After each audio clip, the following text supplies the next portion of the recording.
Olá pessoal, meu nome é Luciano Fagundes e esse é o Tô Feliz Mente e Alma. Para mim vai ser um pouco diferente falar sobre esse tipo de coisa, porque eu estou acostumado muito a lidar com a parte de tecnologia propriamente dita, né? Então, para mim, eu estou acostumado a falar sobre zeros e uns. Uma das coisas mais interessantes que eu tive agora na vida, nesses últimos anos, foi justamente descobrir esses novos conceitos de que tem um monte de número entre zero e um. Eu queria contar um pouquinho para vocês justamente agora nesse vídeo aqui, nesse primeiro que vai ser aqui da parte de psicologia, né, psicanálise e adendos, e falar para vocês um pouquinho de como que eu cheguei até aqui, por que que eu tive a ideia de fazer o site do Tô Feliz e como que a gente vai andar daqui para frente. Como a gente vai andar daqui para frente, eu não faço a menor ideia, já adianto para vocês. Vai depender muito do que a gente for conversando aqui. Eu posso dizer para vocês o que que eu estou fazendo, tá? Mas antes de falar para vocês o que eu estou fazendo, o que eu estou planejando, eu queria só mostrar para vocês um pouquinho do que eu fiz até agora, tá? O porquê que eu me interessei por essa parte de psicologia. Na realidade, é mais ou menos, bem ali pelo finzinho da pandemia e tudo mais, eu entrei meio que numa fase meio de depressão. Então, ali foi onde eu resolvi que eu... Sim, só que era aquela história, né? Cara de exatas, depressão. Primeiro que já era difícil aceitar a ideia de que eu estava com depressão, né? Para mim era uma coisa quase que incabível. Então eu tinha que achar alguma forma de tentar resolver isso por conta própria. Aí foi onde eu comecei a recorrer a livros, né? Então, o primeiro livro que eu comprei, que eu até recomendo para todo mundo, é esse Feeling Good. Acho que aqui no Brasil, se eu não me engano, ele chama antidepressivo, alguma coisa assim. Eu não lembro. Esse aqui eu comprei em inglês, mas depois eu posso colocar aqui para vocês na legenda. Eu sei que ele vende aqui no Brasil também. Eu não lembro agora qual é o nome dele aqui no brasileiro. Mas o que diz aqui sobre Feeling Good, na realidade, ele era justamente uma referência sobre a parte de depressão. É, e ele usa, agora eu sei, né? Depois de um ano e meio estudando isso, eu sei, mas ele usa a técnica de terapia cognitivo-comportamental, que é justamente para você. Ele te dá várias tarefinhas, na realidade, para você tentar lidar com a depressão. Então, aí, quando você fala para um cara de exatas fazer um monte de tarefinhas sem a menor noção do que ele vai fazer e qual é o resultado esperado, sim, é pedir para ele ignorar, né? Então, como um bom cara de exatas, foi isso que eu fiz. Então, eu li esse livro inteiro e é muito bom, tá? Eu só acho que não é para mim. Então, o que acontece? Ele tem várias coisinhas. Basicamente, como é que ele funciona? É assim, você tem as fases de como que você lida com a depressão no TCC, que é a terapia cognitivo-comportamental, que está justamente relacionada a você se desafiar. Então, quando alguém entra em depressão, a primeira coisa que começa a aparecer nele é justamente os pensamentos negativos, né? Então, com o pensamento negativo, você começa, por exemplo, vamos supor, você manda uma mensagem para alguém e essa pessoa não responde. A primeira coisa que começa a vir na sua cabeça é: nossa, essa pessoa não gosta mais de mim, ou ela não quer falar comigo, tá me fazendo, tá dando ghosting, sei lá. Você começa a pensar que é tudo culpa sua. Fala: nossa, eu sou muito chato, ninguém quer falar comigo, não tenho amigos e coisas do gênero.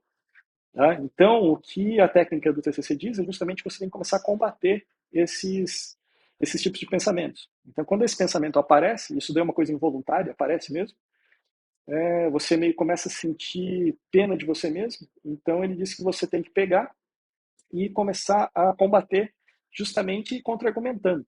Né? Então, você tem que contra-argumentar, falar: bom, não, por que que eu estou achando que essa pessoa não está respondendo porque ela não gosta de mim? Pode ser que ela simplesmente esteja numa reunião. Pode ser que ela esteja fazendo outra coisa, pode ser que ela esteja ocupada, pode ser que o telefone tenha ficado esquecido na casa dela. Então, você começa justamente a tentar brigar com o seu cérebro para fazer a sua moral meio que se levantar. Né? Então, daí tem várias outras técnicas, né? Então, tem desde técnica do tipo você manter um diário desses pensamentos em casa, o que que você faz para você melhorar. E nesse daqui, eu acredito que é nesse daqui mesmo. Se eu não me engano, no fim dele, ele fala um pouco da parte de felicidade também. Falando que eu não sei se é esse ou se é o método Harvard de ser feliz, mas um dos dois fala desse jeito, que foi uma das coisas mais interessantes que eu vi, na realidade, que eu tirei desses livros, que é o fato de que eles levam a questão da felicidade mais ou menos como ambiente. Eles comparam a felicidade como sendo, por exemplo, uma planta. Então, você não tem controle nenhum sobre a planta. Então, se você for lá e colocar, por exemplo, um bambu, né, que eu tenho ali, se você for lá e colocar um bambu no vaso, você não tem controle nenhum sobre ele florescer ou não. O que você tem que fazer é criar as condições para que ele possa, então, pegar e crescer. E as condições é, eu vou lá, coloco a terra, jogo água todo dia, adubo, esse tipo de coisa. Então ele faz essa comparação com a felicidade, dizendo então que se você quiser ser feliz, o que você precisa fazer é criar as condições para isso acontecer. Então as condições para isso acontecer, o que, que seria? Ou seria estar na sua família, bem integrado na sua família, ter vários amigos, fazer as coisas que você gosta, entendeu? Estar num trabalho que você gosta de trabalhar naquilo lá. Então, assim, você vai, se você pegar e criar essas condições, você acaba sendo feliz meio que no fluxo, tá? Ou seja, você faz o que você gosta, você tem pessoas que você ama, você tem pessoas que gostam de você. Uma vez que você tem todos esses componentes aí preparados na sua vida, você consegue engatar a marcha e ser feliz. Então, basicamente, o que eu tirei desse livro aqui também do Método Harvard de Ser Feliz é mais ou menos essa ideia.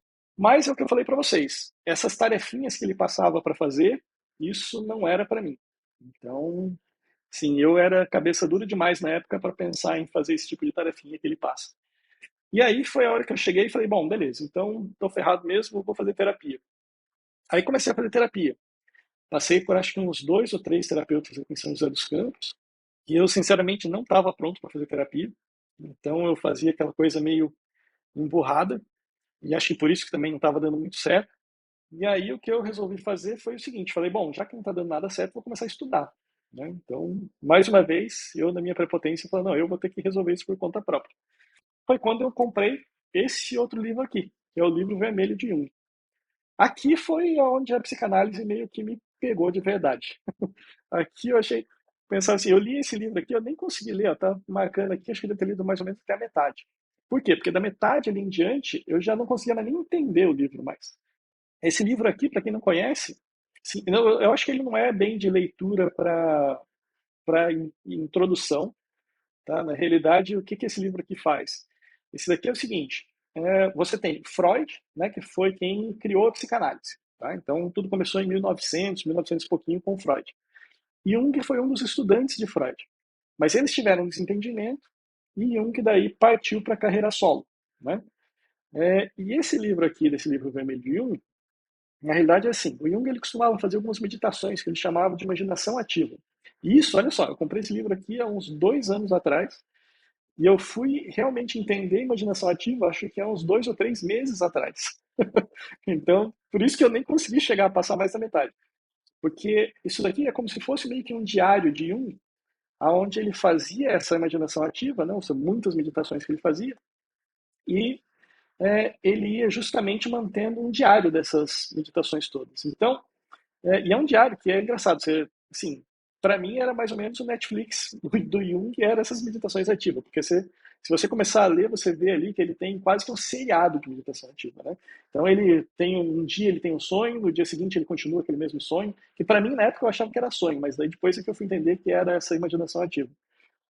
Mas você via assim coisa de 3, 4 semanas em um determinado pensamento sendo desenvolvido assim, das coisas mais malucas possíveis, sabe? Então, geralmente ele era sempre um encontro com alguém da era medieval, falando com um mago, falando com, sei lá, criança desaparecida, mil e uma aventuras. Por quê? Porque esse daqui é um material que ele foi coletando na forma de diário, durante as pesquisas que ele fazia também sobre os arquétipos do inconsciente coletivo, que é, eu diria que talvez a maior contribuição do Jung para a parte de psicanálise. Né? Então, na realidade, também vamos fazer a distinção aqui. O Freud criou a psicanálise. O Jung criou a psicologia analítica. Tá? Outro conceito também que eu aprendi há pouco tempo, mas que não são a mesma coisa. Né? Depois a gente pode aprofundar em outros vídeos mais sobre isso. Mas então, o que, que acontece? Esse livro aqui foi o que me deixou mais intrigado. E como ele estava muita coisa relacionada em sonho, aí eu fui procurar justamente. Aí que tá, eu não sabia quem era Freud na época. Assim, eu sabia assim, de nome, mas eu não tinha essa noção de quem criou o quê. Mas a questão é que, como aqui tinha muita parte de sonho, o que, que eu fui fazer? Eu falei, tem que estudar um pouco sobre sonho. E aí foi onde Freud apareceu. Porque, na realidade, o primeiro livro de Freud, não vou dizer que é o primeiro livro de Freud, mas a primeira que o pessoal reconhece como sendo a publicação de psicanálise é justamente a interpretação de sonhos. Né? Então, é o primeiro livro que ele escreve em 1900, que seria a fundação, digamos assim, o nascimento da psicanálise. Então esse daqui, a parte boa é que Freud escreve, na minha opinião, muito melhor do que Jung. Então é muito mais didático, então dá para você entender muito melhor o que Freud escreve. Então li esse livro aqui, parti para cá. Só que daí, mais uma vez, né, tive outra recaída de exatas, aonde eu peguei, comecei a estudar, tá, vi essa parte de sonhos, tudo aquilo estava começando a entrar na minha cabeça, achava tudo muito meio esquisito ainda. Eu falava assim, putz, eu preciso tentar achar alguma coisa um pouco mais séria sobre esse tipo de coisa. Aí apareceu esse cara aqui, The Grand Biocentric Design.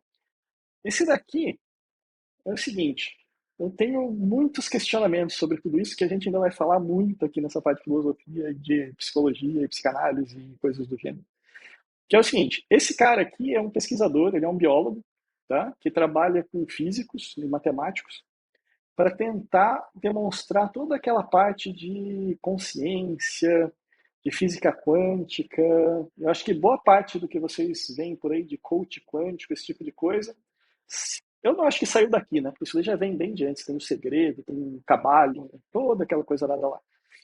Que assim, eu, a parte que eu tenho nessa história é a seguinte: eu, digamos assim, eu estou estudando tudo, eu tenho muita vontade de acreditar nessas coisas todas, mas eu ainda, infelizmente, não consegui encontrar nada que me fizesse acreditar, seja na parte de coach quântico, de Kybalion, do segredo, esses negócios todos.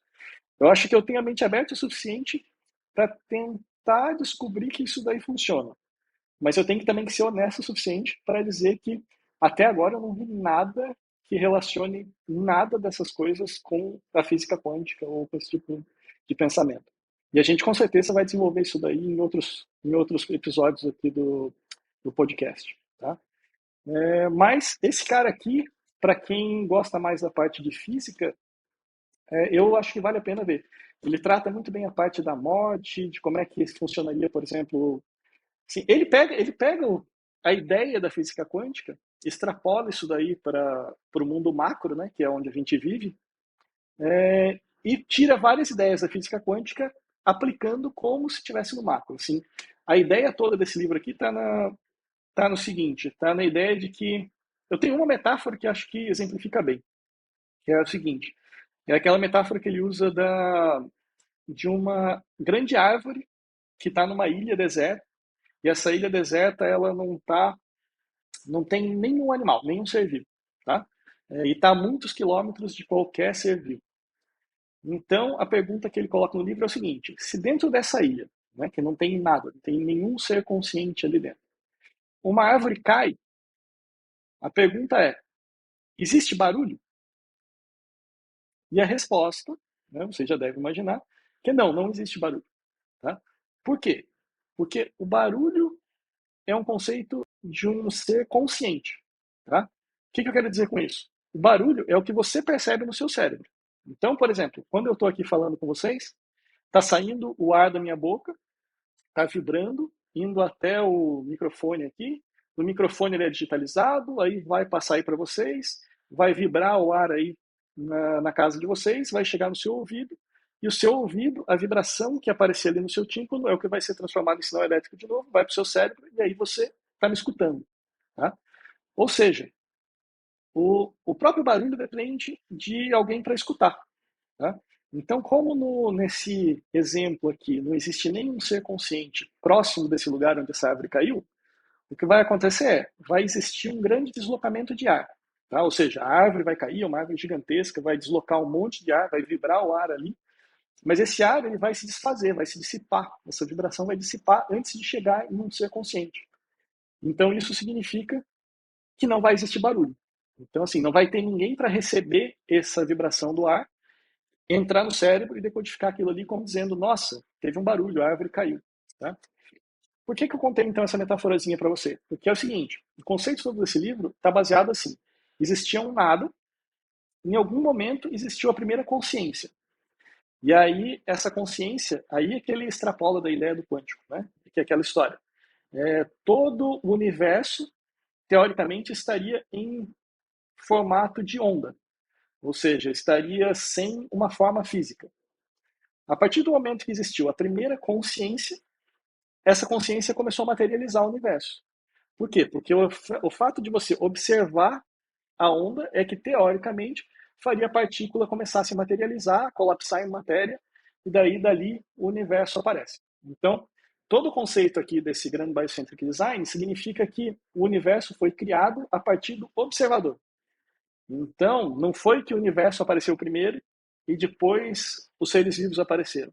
Para eles, primeiro apareceu uma consciência, que a gente nem sabe daí dizer o que seria essa consciência, mas a partir da consciência, aquele universo foi se materializando. Então, tudo isso está aqui. Eu sei, vai ter muito físico que vai achar que isso é besteira. Sim, tudo que eu digo é, eu quero acreditar. Eu estou tentando buscar essas respostas.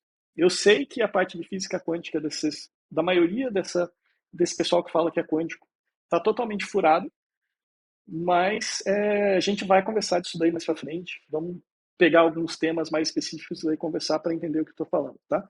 Mas por enquanto, esse foi o livro daí que eu resolvi meio que voltar um pouco, tentar voltar um pouco para a área de exatas para entender um pouco mais o que estava acontecendo.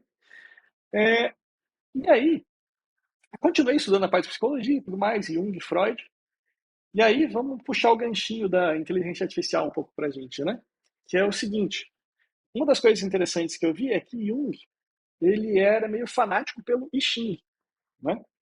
Não sei se já ouviram falar, mas o I Ching é um dos livros da sabedoria chinesa, né? Então, eu resolvi falar, bom, estava lendo daí, teve um... Na realidade, esse livro aqui, até o prefácio dele é escrito por Jung mesmo. Então Jung ele já era bem mais esotérico, né? Acho que assim, depois da briga que teve com Freud, eu já vi até umas cutucadas em alguns livros do Freud falando assim, o Jung antes dele virar curandeiro, né? Ele falava disso ou daquilo, então sempre teve umas cutucadas entre os dois. Mas aí como eu vi que essa história de Jung, ele tinha esse negócio de Xing, aí eu fui estudar um pouco de Xing para ver, comprei esse livro aqui para dar uma olhadinha. E aí por que eu falei que é um paralelo com inteligência artificial? Porque é o seguinte, como que o I Ching funciona? O I Ching funciona assim. Né? O conceito todo do I Ching, eu não vou saber dizer para vocês o nome dos chineses, porque tem um monte de nome aqui de quem que inventou, quem que meditou e tudo mais, quem que escreveu os livros. Mas a questão toda teve lá os chineses lá que meditavam e tudo mais, dessa meditação saíram vários textos. Né? E esses textos é o que compôs o livro do I Ching. E na realidade, quando você compra esse Xing, na realidade ele tem o trecho que vem do original e mais a interpretação que a pessoa faz, porque os textos eles são bem estranhos, né? Como esse tipo de, eu acho que quase todo tipo, né, de texto assim antigo ele é meio esquisito mesmo de ler. Mas esse daqui é uma das cópias que foi recomendada justamente porque ela é uma versão que veio para os Estados Unidos, depois traduzida para o português, mas que tem uma certa interpretação um pouco mais fácil de entender do texto original. Mas aí vamos lá, como é que funciona? O conceito todo está por trás do seguinte: eles dizem que o universo conversa com você através da aleatoriedade. Aí o de exatas já tá na minha já, né? Aí quando eu escutei que essa história de aleatoriedade, para mim eu já gostei da história, por isso que daí eu dei um pouco mais de atenção para isso. Então ele estava explicando assim, bom, sempre que você fizer uma pergunta para o universo, você tem que, na realidade, esse também foi uma coisa que me ajudou um pouco até com as minhas coisas pessoais, né? Porque o que acontece? Eu sempre fui muito controlador. Então, eu sempre, acho que até era parte, eu sou desenvolvedor de software, né? Então a gente sempre pensa em todas as alternativas possíveis, das certas e erradas, né? Principalmente das erradas. Então eu sempre tinha, para qualquer coisa que eu ia fazer, eu tinha pelo menos uns 40 planos B, C, D e E para a gente poder fazer se desse alguma coisa errada. Mas aí quando eu comecei a estudar essa parte de Xing, o que me pegou foi justamente isso. Na realidade, assim, você teoricamente deveria aceitar que a aleatoriedade faz parte. Então, realmente, você pode levar uma vida extremamente difícil, tentando controlar tudo, sendo que na maioria das vezes esse controle é só ilusão, ou você pode aceitar que existe essa aleatoriedade e deixa o universo falar com você através dela. Né? Depois o Jung vai falar até da parte de sincronicidade e tudo mais, que a gente pode falar também em outros vídeos, desenvolver em outros vídeos. Mas aqui para o Xing, então, significa que ele trabalha ou com umas varetinhas, né? Então ele tem lá umas varetinhas que você pode jogar, ou ele também trabalha com moedas. E no meu caso, como eu gosto também de impressão 3D, eu acabei criando um. Eu criei o meu próprio dadinho, porque eu não queria nem usar a moeda nem a minhas varetinhas.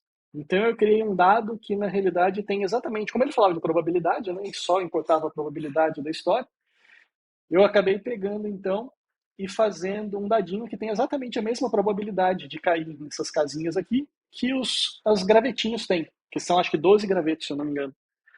Mas a questão toda é, você joga, primeiro você tem que pegar, né, fazer lá uma meditação, onde você faz a pergunta, né, você pergunta ao livro o que você quer saber, e você joga a varetinha ou as moedinhas, e daí tem a forma de você ler essas varetinhas e tudo mais, que vai chegar num hexagrama. Na realidade, tem aqui no final do livro, para vocês verem. Cada um desses carinhas aqui são hexagramas. Então, por isso que aqui no meu dadinho, por exemplo, ó, você está vendo que tem a linha cheia e a linha quebrada, né? E aqui no dadinho também tem lá linhas cheias, linha quebrada, tem a linha forte, né, que tem a bolinha em cima. Então, sim, eu não vou. Hoje não é dia para a gente jogar Steam, mas só para vocês entenderem o que eu estou falando. A questão toda é: você faz a leitura, e aí o que vai acontecer? Você vai chegar nesses desenhinhos, e cada um desses desenhinhos chega numa resposta. Então, teoricamente, aqui você consegue chegar, então, à resposta da sua pergunta e chegar também, dependendo de como você faz o jogo, você consegue ter uma ideia do que aconteceu no passado e no futuro relativo à sua questão. Tá, beleza. É uma coisa bem esotérica, então realmente eu não sei se o pessoal de exatas vai aceitar muito o que eu estou falando, não. Mas a questão toda é, se você aceita. E aí é que eu extrapolo um pouco, porque daí, assim, quando eu vi isso, eu pensei, bom, isso daí não é muito diferente de várias coisas que eu via, por exemplo, a minha mãe fazer. Então, por exemplo, minha mãe sempre, ela é católica, né? Então, ela sempre pegava, de vez em quando ela precisava, ela pegava, rezava e pegava a Bíblia e falava assim, bom, eu vou abrir aqui uma página da Bíblia e vou ler o que Deus tem para me falar. Se você pegar, é basicamente a mesma coisa, né? Ou seja, ela acreditava, na forma dela, de que a aleatoriedade, ou seja, ela ia pegar qualquer, ela só abria assim a Bíblia, ela não escolhia o lugar, então aquilo ali, a aleatoriedade estava ali. Ela acreditava que Deus ia conversar com ela através daquela abertura. Então, por isso que talvez eu tive uma certa facilidade para aceitar o Xing, porque a vida inteira eu vi minha mãe fazendo isso com a Bíblia. E o Xing, para mim, é mais ou menos a mesma coisa. A única diferença é que eu estou jogando o dado e, em vez de usar a Bíblia, eu vou usar esse livro que eles têm aqui do Xing. E aonde que a inteligência artificial entra nisso? Tá? A inteligência artificial ela entra nisso no seguinte: se você for parar para pensar, e daí a gente vai ver o próximo vídeo, tá? Quando a gente for falar na parte de tecnologia, então se você ficar interessado nisso, você entra na parte de tecnologia, que eu vou falar exatamente disso lá. A inteligência artificial, se você for parar para olhar mesmo do jeito que ela funciona, e aqui eu vou falar muito por cima, é, ela é quase que uma versão gigantesca de Xing. Por que eu estou dizendo isso? Porque é o seguinte, é, quando você faz uma pergunta para a inteligência artificial, você está perguntando do seu jeito. Tá? O que eu quero dizer? Se você tirar uma vírgula de lugar na sua pergunta, você vai ter outra resposta. Tá? Se você começar a ter uma conversa com ela, né, você vai começar, você faz uma pergunta, ela responde, você pergunta, você responde, a chance de que aquilo ali, daquele texto, seja igual para duas pessoas é quase nula. Tá? A não ser que você combine com essa pessoa, de que vocês vão sempre falar a mesma coisa ali, é quase impossível. Porque cada vírgula, cada espaço a mais que você dá na sua linha, já leva você para um outro pedaço da inteligência artificial. Tá? Porque ela é feita para isso. Na realidade, ela tem como se fosse meio que uns matchings de tudo que você escreve, vai em um determinado lugar do cérebro da inteligência artificial e dali sai a resposta. E essas coordenadas para ele chegar na resposta dependem do que você está escrevendo. Então, se você perguntar é, como eu faço bolo de cenoura, ele vai te dar uma resposta. Agora, se eu perguntar como o bolo de cenoura pode ser feito, ele vai te dar outra resposta. Tá? Obviamente, a gente espera que elas sejam parecidas, mas vai ser outra resposta, não vai ser igual. Por quê? Porque é o que a gente chama de semente. A semente que você fez na sua primeira pergunta é diferente da semente que você fez na segunda pergunta. E isso daí vão te levar a respostas, não completamente diferentes, mas vão ser diferentes. Tá? Então, se você parar para pensar então que você escreve de forma aleatória e vai em uma referência e traz uma resposta, pô, é o Xing. É a mesma coisa que minha mãe fazia com a Bíblia, é a mesma coisa que o Jung fazia aqui com o I Ching, que é basicamente você deixar a aleatoriedade, que no caso aqui com a inteligência artificial é a forma como você escreve, o seu estilo de escrita, chegar a uma resposta à sua pergunta. Tá? Então, essa é uma coisa também a se pensar. Tá? Então, é por isso que eu estou fazendo essas conexões, por isso que eu comecei a estudar psicanálise, inteligência artificial e tudo isso. Por quê? Porque tudo isso aí, de certa forma, está relacionado. Então, eu acho que é interessante. E é mais ou menos por aí que vocês vão ver eu seguindo nesses próximos vídeos aqui do canal de Mente e Alma. Tá? E sim, eu vou questionar, porque eu vou questionar toda essa parte de quântico e tudo mais, porque isso é uma coisa que realmente me incomoda muito. Eu começo a escutar todo mundo falar de quântico sem ter a menor ideia do que é física quântica. E não que eu seja nenhum especialista, tá? Mas eu li um pouco. E o pouco que eu li mostra que isso daí tá bem bagunçado, esses conceitos todos. E aí, o que mais? Bom, então. Física quântica, né? Por que eu cheguei na física quântica? Porque daí eu tive numa viagem lá em São Francisco Xavier, que é um distrito aqui, eu fui na realidade uma cachoeira, e eu achei um negócio super interessante no caminho. Eles tinham meio que uma mini biblioteca comunitária, tá? E daí lá eu achei esse livro aqui, The Power of Kabbalah. Então, para quem não conhece Kabbalah, é a base do judaísmo. Aqui é bem interessante porque eles falam, assim, eles dizem, e aqui é só uma introduçãozinha bem rasa mesmo, tá? Esse livro aqui não é nada aprofundado. Acho que até por isso que eu peguei para ler assim de boa. Mas ele tenta mostrar assim, ele fala que uma das coisas que ele fala é assim, que a ciência mostra como as coisas acontecem no universo. A Cabala mostra o porquê elas acontecem. Tá? Então ele tenta mostrar toda a questão da árvore da vida, que no princípio tudo era luz, né? Então quando ele chama de luz, tudo seria o universo inteiro seria só energia, tá? Só que era uma energia que, bom, é minha interpretação, tá? Posso estar errado, se alguém quiser corrigir, sinta-se à vontade. Mas minha interpretação é que essa energia toda meio que estava lá sem fazer nada, não tinha vontade de fazer, tipo assim, já estava plenamente contente, satisfeita, mas queria, se sentia a necessidade de fazer alguma coisa diferente. E aí é onde ele criou a escuridão.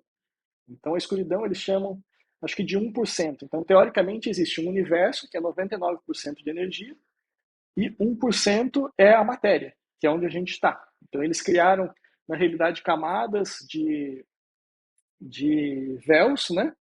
Que foram meio que tirando, separando essa luz desse ambiente onde a gente vive. Tá? E aqui é onde se desenvolveu a vida aqui e tudo mais. É, mas aí, o que acontece? Essa luz, ela quer entrar na gente. Então, eles querem esse sentimento de abundância, de felicidade e tudo mais, quer ser enviado para a gente. Mas aí, a gente como container, a gente acaba ficando com o que eles chamam de bread of shame, né?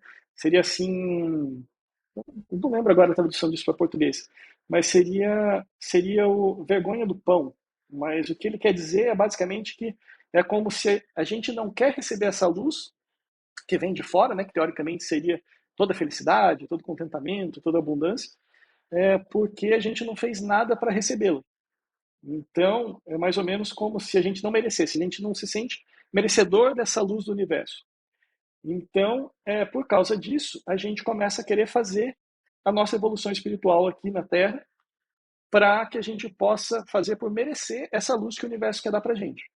Então, aí entra todos os conceitos de que a gente tem que, teoricamente, como a gente está recebendo essa luz, e essa é uma luz de abundância, quanto mais luz a gente recebe, mais abundante a gente fica, e, consequentemente, ele faz até uma analogia quando você tem, por exemplo, uma xicrinha, né? Por exemplo, uma xícara de café, que ela está ali na temperatura ambiente.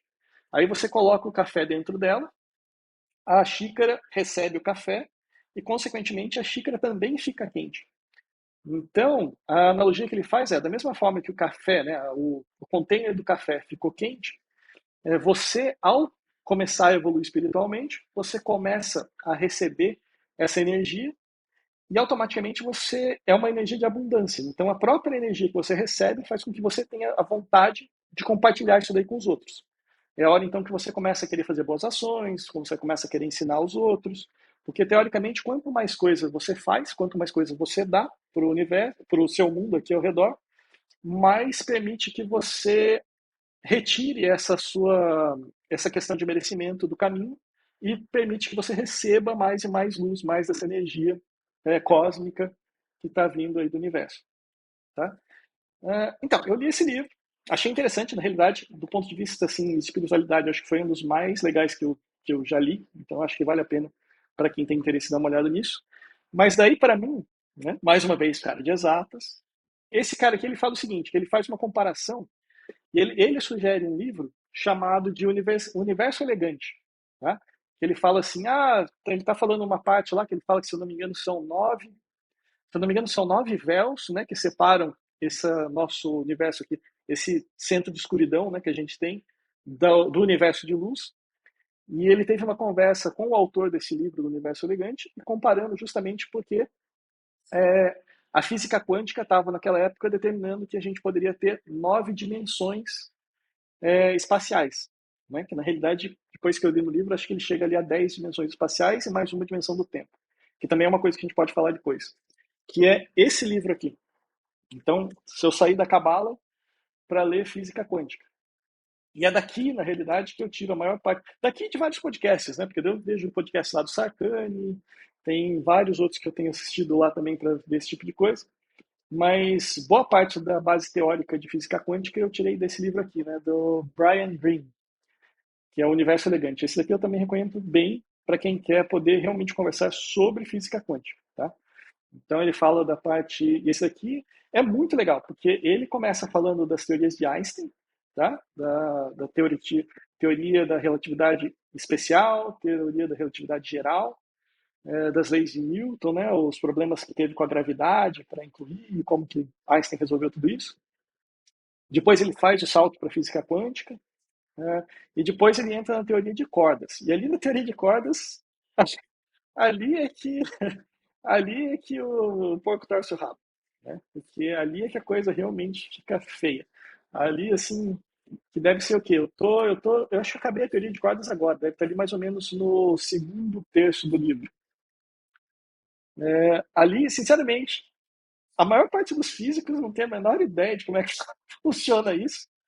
Então, é tudo teórico, que a gente não tem nenhum tipo de mecanismo para conseguir medir as cordas. Tá? Então, assim, é tudo baseado na teoria que alguém desenvolveu, na matemática que o cara fez para tentar desenvolver aquela teoria, e algumas coisas ele simplesmente corta. Assim, é tudo, procura, por exemplo, distância de Planck, por exemplo. Essas aqui são as coisas que eu acho engraçado da física quântica. Por isso é que eu não gosto nem de questionar e nem dizer que é impossível alguma coisa, nem dizer que é possível. Mas quando ele chegou nessa parte do livro, da parte de distância de Planck, foi a coisa mais maluca que eu escutei.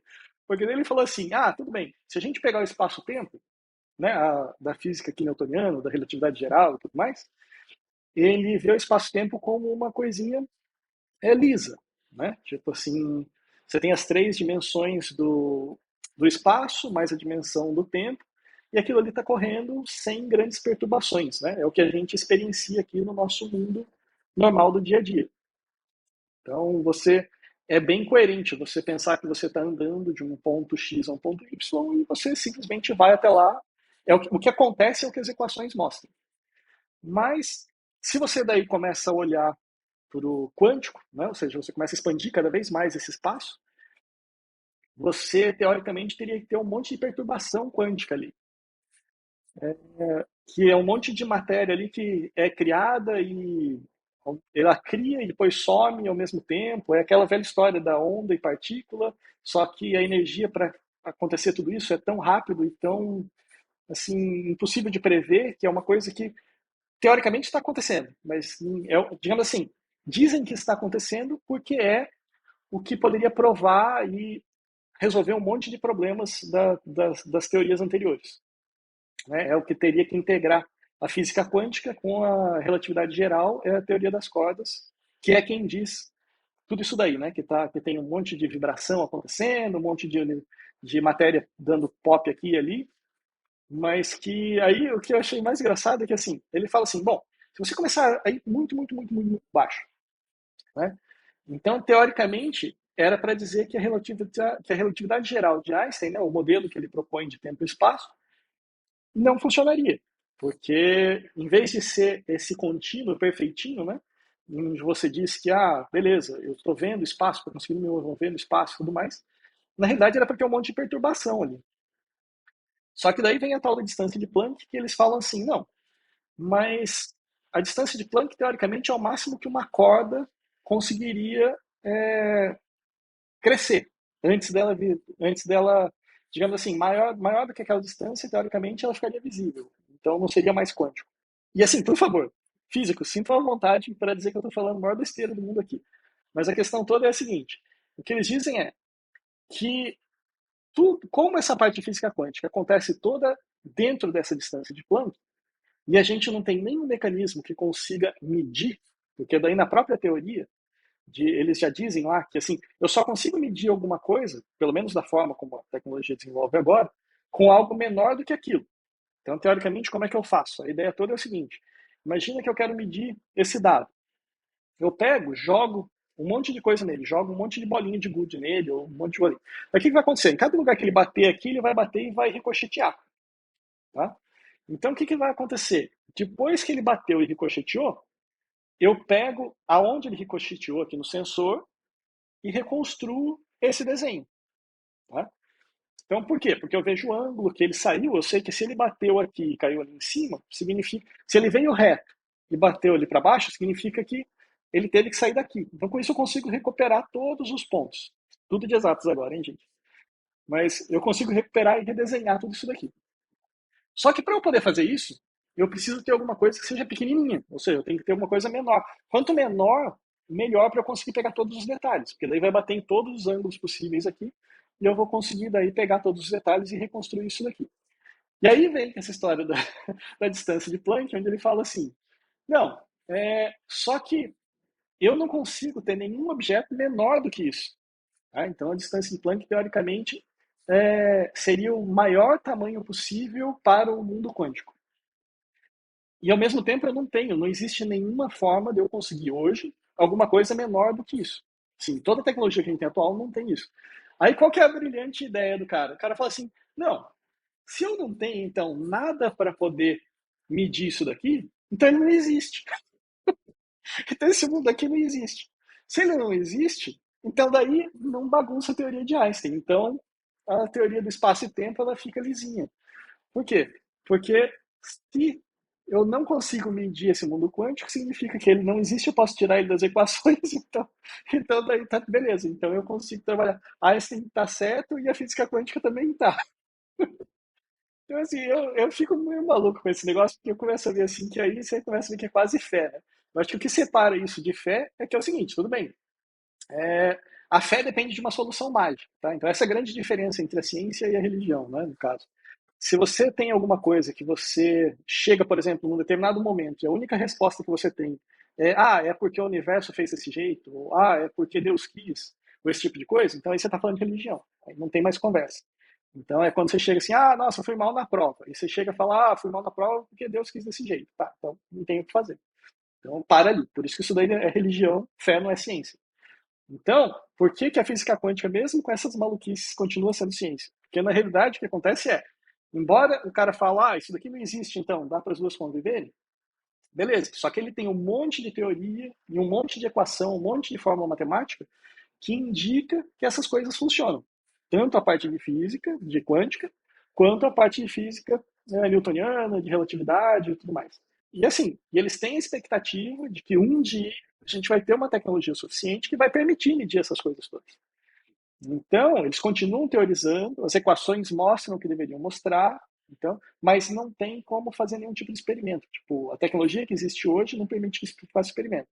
Então, não dá para a gente dizer que, não, é uma solução mágica. Não, não é mágica. Não é fé que eles estão fazendo. Eles têm a matemática, onde eles estão teorizando a parte de cordas, a parte de partículas, e baseado nas teorias deles, a matemática indica que aquilo lá existe.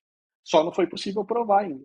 Então, assim, é que eu acho muito engraçado, porque aí o que, que acontece? Aí dá margem para todo esse negócio quântico aí de vibração, pensamento positivo, e tenta vibrar na frequência certa que você vai ficar milionário, sabe? Justamente por quê? Porque como eles não têm ainda prova matemática, prova científica, prova experimental de tudo isso, Então, é uma coisa que dá margem para 300 milhões de interpretações. Então, aí a gente vai pegar e a gente conversa dessas coisas mais para frente. Bom, gente, então eu acho que para esse primeiro videozinho, essa era mais ou menos a história que eu queria contar para vocês. Eu mostrar para vocês aqui como que eu cheguei aqui no Tô Feliz. Então, eu vim do background todo de tecnologia, comecei a me interessar pela parte de psicanálise, parte de neurociência, parte de física quântica, espiritualidade, e comecei a montar daí lá o site do Tô Feliz que vocês conhecem. Tá bom? Então, para esse vídeo, eu acho que é isso que a gente tinha que conversar. Deve ter ficado mais ou menos aqui, não sei quanto tempo deu, mas acho que deve estar dentro do que eu gostaria. Mas eu acho que ficou bom. Então, essa conversa que eu ia ter com vocês hoje, só para mostrar para vocês a história. E aí, para a semana que vem, eu devo pegar um tema mais específico. Se alguém tiver temas que gostaria que eu falasse, sinta-se à vontade. Mais ou menos tudo isso daqui está em aberto. Se não, daí eu vou pegar, vou só continuar gravando mesmo com minha conta. E aí a gente vai discutindo nos comentários. Tá bom? Obrigado, então, por essa semana só. Eu sou o Luciano Fagundes e esse é o Tô Feliz Mente e Alma. Tá bom? Obrigado, gente. Até mais. Semana que vem a gente se vê de novo. Tchau, tchau.